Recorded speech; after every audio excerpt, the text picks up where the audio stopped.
할렐루야, 예수님의 사랑으로 성도 여러분을 사랑합니다. 고등학교를 다닐 때 지구에 대해 공부하는 학문인 지구과학을 배웠습니다. 그때 가장 먼저 배운 것 중에 하나는 지구의 모든 생명의 빛을 전하는 태양에 대해서, 그리고 태양 주위를 도는 혹성에 대해 공부했습니다. 당시에는 모두 9개의 혹성으로 배웠습니다. 이렇게 배웠죠.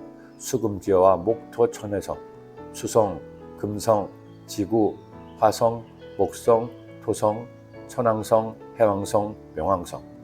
태양과의 거리에 따라 이런 순서로 태양 주위를 공전하는 혹성 또는 행성들입니다.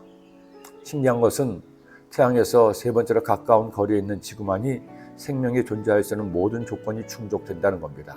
놀라운 우주의 신비가 아닐 수 없습니다. 그러나 저는 신비한 일로만 여기지 않습니다. 하나님께서 그렇게 창조하셨기 때문이죠. 그런데 이 혹성들 중에서 우리나라 사람들이 예로부터 가장 좋아하는 별이 있었습니다. 사실은 별은 아니죠. 별이라 하면 스스로 빛을 내는 항성을 뜻하는데, 이 별은 스스로 빛을 내지는 않고 태양의 빛을 빌려 빛을 내기 때문입니다. 그렇다면 이 별이 무엇일까요? 새벽에 나타나 밝은 빛을 비춰준다는 샛별 금성입니다. 여러분, 금성은 여러 시간대에 걸쳐 보이는데, 해질녘에 보이는 금성은 개밥바라기, 새벽에 보이는 금성은 새벽의 별, 새로난 별이라는 의미로 샛별로 부릅니다.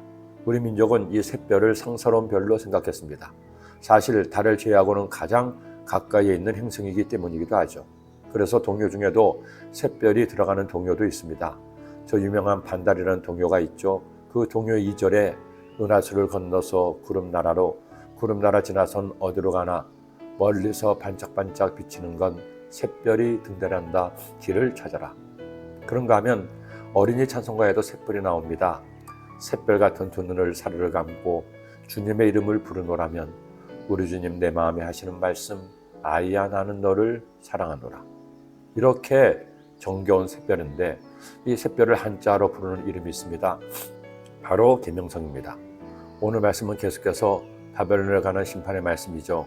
야훼께서 너를 슬픔과 공고와 및 내가 수고하는 고역에서 놓으시고 안식을 주시는 날에 너는 바벨론 왕에 대하여 이 노래를 지어 이르기를, 앞져던 자가 어찌 그리 그쳤으며 강포한 성이 어찌 그리 패하였는고. 하나님께서 이처럼 바벨론에 대한 심판을 강조하시는 이유가 있습니다. 바벨론이 바로 예루살렘을 파괴하고 다윗 왕국을 무너뜨렸기 때문입니다. 비록 유다 민족의 죄는 심판의 결과였지만 바벨론 역시 심판받아야 될 나라였습니다.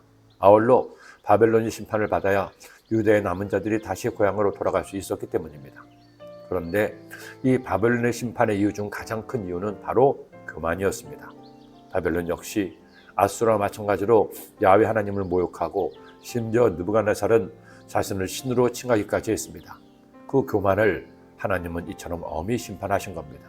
그리고 이 바벨론에 대한 심판의 말씀에 대해 또 다른 해석이 있습니다. 이스라엘에 대해 가장 적대적이었던 바벨론은 하나님을 대적하는 적그리스도 사탄을 상징한다고 주장하는 학자들도 있습니다. 그러게 그런 주장을 하는 학자들은 이 말씀이 사탄에 대한 심판의 말씀이라고 해석합니다. 너 아침의 아들 계명성이여 어찌 그리 하늘에서 떨어졌으며 너 열국을 엎은 자여 어찌 그리 땅에서 찍혔는고. 내가 내 마음에 이르기를 내가 하늘에 올라 하나님의 뭇별 위에 내 자리를 높이리라. 내가 북극 지폐의 산에 앉으리라.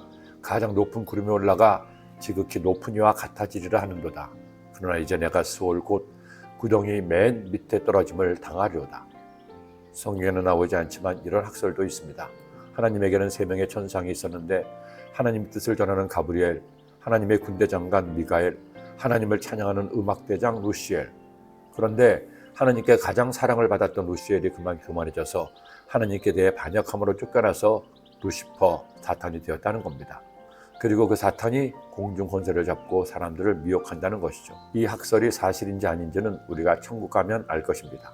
중요한 것은 바벨론이든 바벨론의 왕이든 사탄이든 하나님은 교만을 미워하신다는 겁니다. 교만한 자는 반드시 심판하신다는 것이죠. 그러니 우리 다시 한번 마음에 새깁시다. 교만을 십자가에 못 박으세요. 주님의 겸손을 배워 겸손하게 생각하고 말하고 행하는 오늘, 내일, 평생이 되기를 예수님의 이름으로 축원합니다. 기도드립니다. 사랑의 예수님, 오늘도 주의 말씀을 주시니 이 말씀 마음에 꼭 새겨서 말씀 따라 살아감으로 교만을 버리고 겸손을 취하는 주의 자녀들 되게 하여 주옵소서. 예수님의 이름으로 기도드립니다. 아멘.